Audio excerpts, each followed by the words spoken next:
guys, Annie here from Colorado Krav Maga, and today we're talking about some women's self-defense tips. We've got 5 things that'll help you feel safer in the streets.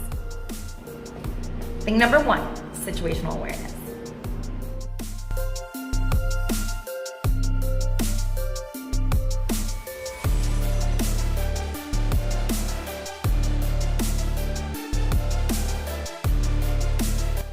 All right guys, so when it comes to situational awareness, the interesting thing is that we don't have any data on how many attacks don't occur because you carried yourself more confidently. But you also need to have kind of a 360-degree awareness of what's going on around you. Let me ask, how many of you spotted Zach in the background just walking behind a few seconds ago? That type of situational awareness is huge. There's a game that you can play if you're out in public. If you're with somebody else, you can quiz them and say, all right, without looking, how many people in this room are wearing hats? Or without looking, where are the exits? And once you start to train your brain to notice these things, you can't unsee them. It helps you expand your awareness of the environment around you and be more comfortable in your own skin walking down the street. So, one of my favorite situational awareness tips is if you're walking down a street that has a bunch of storefronts and windows, you can use the reflection in your window to see creepy people standing behind you. Tip number 2, how to throw a killer groin kick. All right guys, the next power strike we're gonna work on today is a groin kick. Drop it. Target's obviously going to be the groin here, although it doesn't have to be. If he's already bent over, like I already kicked him in the groin, the same kick can go shin bone to nose and be a fight ender for sure. The groin kick is not so much of a fight ender though. I don't want you relying on it, using it like a crutch, right? It's definitely a good way to scramble their brains and have them think about something else for a second, but it's not gonna kill them. It's not gonna drop them. So to get power out of this kick, because you're gonna want some power here, my knee travels a little bit higher than the target, my shin unwinds, and I'm lifting with this kick. So my hips have to drive up and forward to get that power behind it. Safety point, make sure you recoil your foot back to the ball of your foot after the kick and avoid slamming your heel on the ground, which puts a lot of strain on your calf and your Achilles. And if you're fighting out there in a Target parking lot or something like that, you're not gonna be warmed up. So you wanna make sure you protect yourself. I end up back in a fight stance, ready to throw some other strikes. I'm not gonna throw 12 groin kicks in a row in a fight. I'm not gonna do that in a fight, right? I'm probably gonna throw one of these, and then try to go for some other available targets. So you can mix these up with the palm heel strikes we also worked on in this video, or if you know some other stuff, throw it in there too. Let me know if you have any questions, drop it in the comments, and let me know if you've ever had to use a groin kick in real life. I wanna hear the story. Tip number 3, how to carry yourself confidently. We have a few tips for you on how to make sure that you can exude that confidence as you walk around. So the first couple are pretty obvious. Stand up straight, make eye contact with people.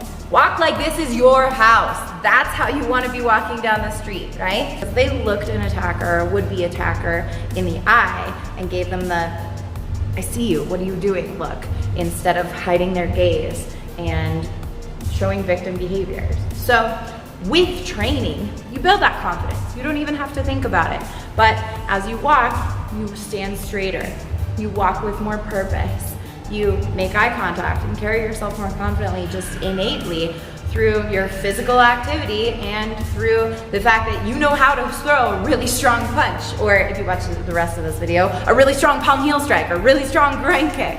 So carrying yourself confidently is really important.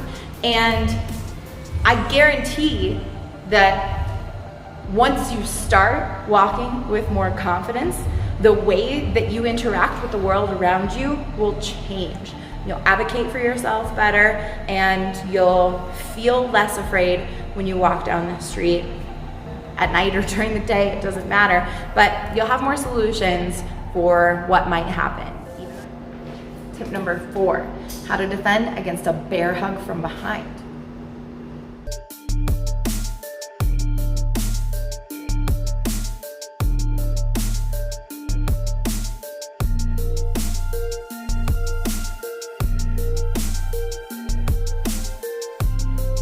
Tell me, what would you have done in that situation? Drop a comment below. So here's how we're gonna handle that bear hug.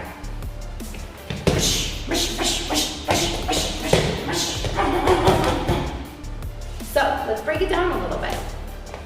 First, his goal here is probably gonna be to try to lift me off of my feet, which is a problem because he's coming from behind me, so I don't necessarily have a lot of warning that this is about to occur. So my first objective here is gonna be to drop my weight low, stagger my feet so I have some stability, and to pop my hips back against him to keep his hips further away from me, which will make it more difficult for him to lift me. Bonus, if his hips went back, his head may have come forward, which puts it at a pretty good angle for that big elbow.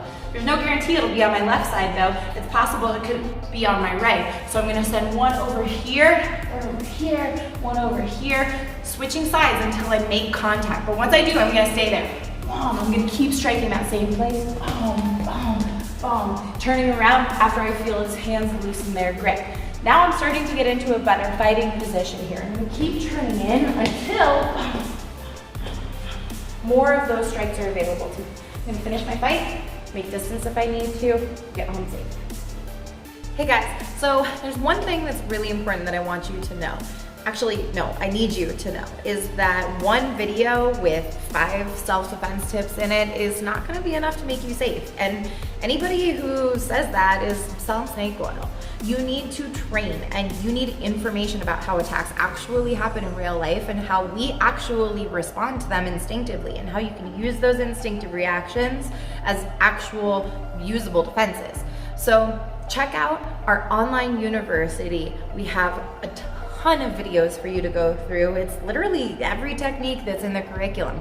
You can see how we approach it, how you can defend against it, different variations on what you might need to do. Because my job here as someone who teaches self-defense is not to give you a million techniques to use, but teach you how to think in situations where you're adrenalized and under stress so that you can make the choices that you need to make to keep yourself safe in that moment. So I'm not a fortune teller, I can't tell you the future, but I can tell you how to train so that you're a machine that can think on the spot and that can keep yourself and your loved ones safe.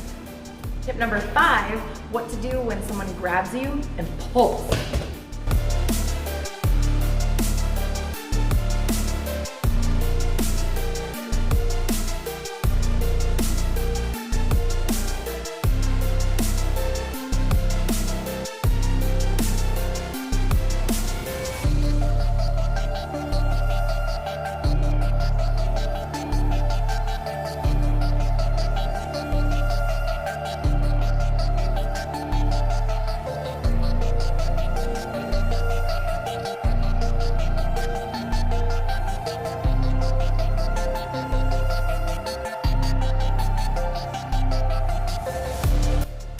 Thanks for watching. Don't forget to like and subscribe to our channel so that you can see more videos like this. In fact, we'd love to hear which techniques you'd like to see covered next. So drop them in the comments if you guys have a question about something you've heard about happening in real life or something that's happened to you that you want to have a solution for it. We'd love to cover it for you.